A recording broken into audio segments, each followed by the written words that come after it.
Il arrive parfois que la réalité ressemble à un conte de Noël.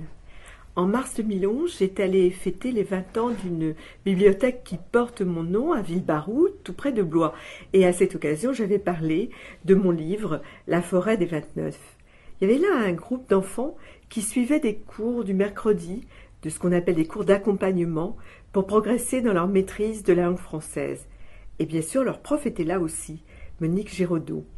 Les gamins se passionnaient pour l'environnement. Et tout naturellement, quand j'ai raconté la forêt des 29 et l'histoire de mon héros, Jambo, l'Indien qui voulait sauver les arbres, ils ont été fascinés.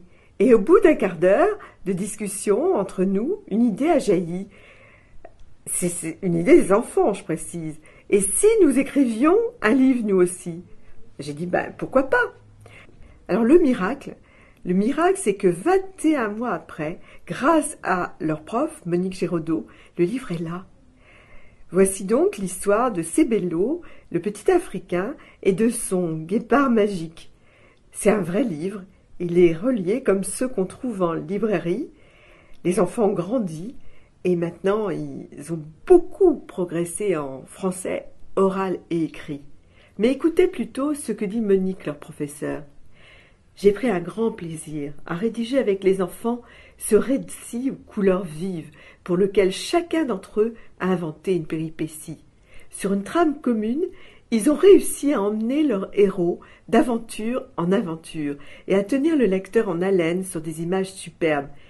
Ils ont su écouter mes conseils pour les aider à choisir les bons mots, construire de belles phrases et respecter l'enchaînement des faits après avoir porté un intérêt tout particulier à votre intervention, Irène, et aux réponses que vous leur aviez apportées. Ils ont rendu hommage à l'amitié, au courage, à l'écologie. Ils ont montré leur intérêt à la protection de la nature.